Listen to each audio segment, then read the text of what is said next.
Hey, this is Physics 1403, Stars and Galaxies. We're going to be talking about astronomy this semester, and I thought might be a good place to start with astronomy is actually most likely the oldest science.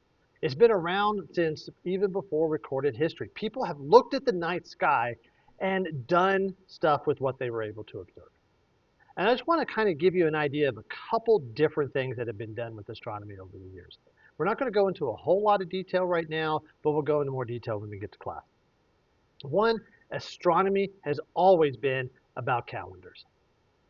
When you are a pre-modern society and you can't look things up on the internet, you can't set your cell phone to give you an alarm on a certain date when it's time to start planting or when it's time to start harvesting or when to expect the annual floods from the Nile or the Tigris and the Euphrates. What do? Well, you look at what you have, and what you have up in the sky is you have a dome of white dots that changes every night. And it changes just a little bit. And the human brain is sort of hardwired to recognize patterns, and that works to our favor sometimes, and sometimes it doesn't. But in this case, what would happen is these prehistoric people, what they did was they looked up at the night sky and they saw shapes. All right, that creativity. They look and maybe they see this cluster of stars and they mentally insert the lines, and that looks like a great hero. Maybe it looks like the great hero Gilgamesh, right? Or to the Greeks, it might look like Orion. To the American Indians, it might look like canoes chasing after herringfish. But either way, they looked up and they saw these constellations. But then they also noticed something else, because again, hardwired to see patterns. When these constellations were in certain places in the night sky, maybe in reference to a particular mountaintop, or reference to uh, a certain coastline or some sort of geological feature that they could see, that shortly after that, the floods came. And so what they began doing is they began ordering their life around when these constellations were in certain positions. And that is the beginning of our calendar. That is still, if you go and look up in the old Farmer's Almanac, you still see where they make recommendations on when to plant potatoes based on the location or the timing of the vernal equinox. So this is not something that's changed. We've just have gotten maybe a little bit more sophisticated with it. But that timing and being the keepers of that timing, especially for a subsistence agricultural society, is an incredibly important thing. And so they kept really detailed notes about that. And sometimes those notes were written, usually by the priest class, so that they were the keeper of that knowledge, but also this deep, long-lived oral tradition. And these oral traditions that would be passed on through family and through communities talking with each other as they teach the next generation how to plant. When it's time to start, when is it time to start the lambing season? When is it time to plant the wheat? Because you're safe from the annual flood. So that's one important use of astronomy. Another one was navigation.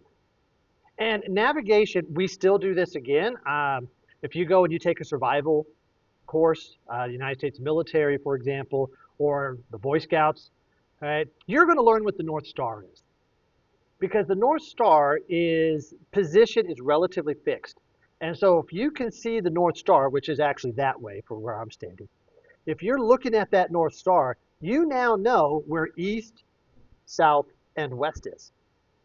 So you can use that to navigate. And that has been done by sailors. It's been done by enslaved people escaping the South. It's been done by pilots who get shot down during the world wars. And it's done by survivalists even today. And so that navigation. And the other thing is you can tell that's not just, oh, that's north. You can also tell by how high it is up in the sky. You can take and measure that angle And that gives you a really good approximation for how far north you are. The further north you are, the higher that particular star appears in the night sky. And so I happen to be near Lubbock, Texas, which is about 35 degrees north. And Polaris, the North Star, is about 35 degrees above the horizon from my front yard. And so that becomes not just, hey, that's north. Now we're, how far north are we? Now, so then, so that stellar navigation becomes a science in and of itself. And another thing that astronomers did and people looking up at the night sky is not scientific, but I think it's still very important, is that they use the night sky to tell stories. You know, stories teach us how to human.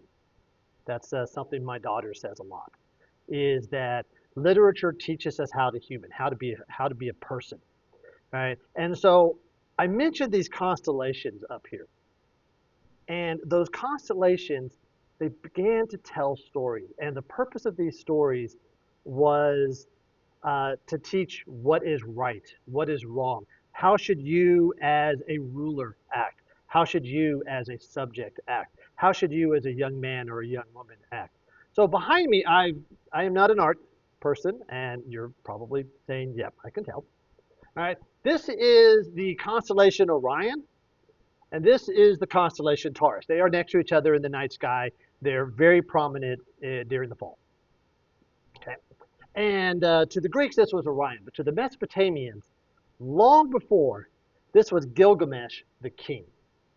And if you've ever had the opportunity to read the Epic of Gilgamesh, the Epic of Gilgamesh was written about 2,500, 3,000 years ago. It's the world's first bestseller, right?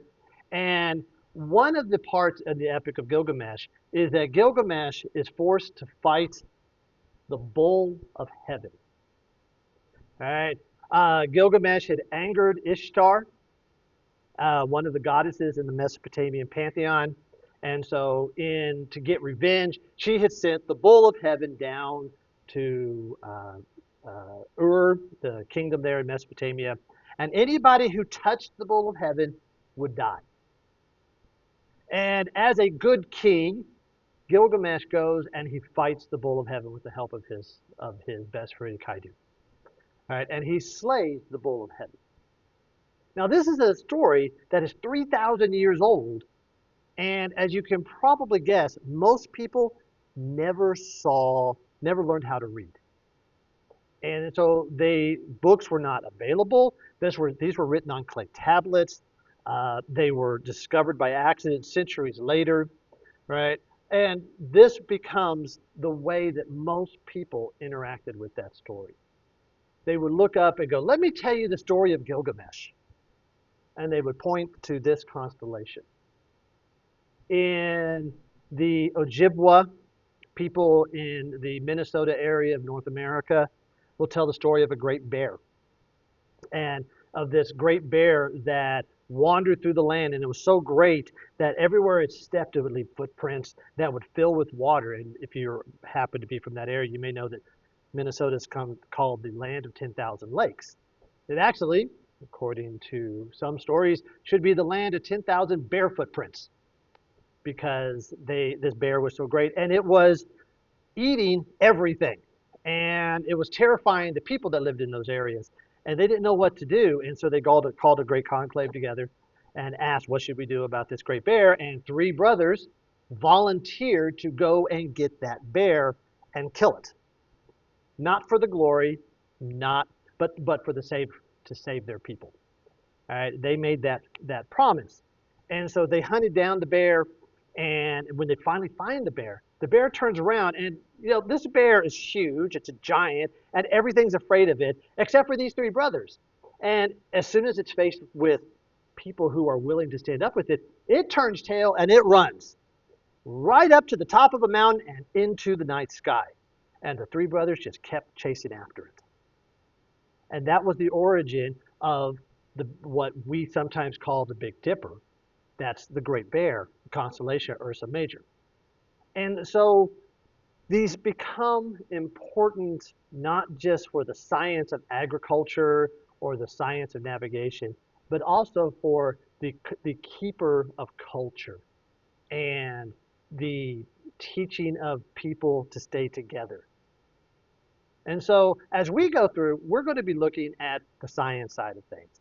But I have to tell you, don't neglect, if you get a chance, don't neglect, there actually is a whole field called astroethnology or archaeoastrology, or astronomy, excuse me, archaeoastronomy, that looks at cultures and how they interpret the night sky. So maybe when we have a nighttime star party, we'll tell some more stories. But until then, you be good. You take care and make sure you're doing your studying.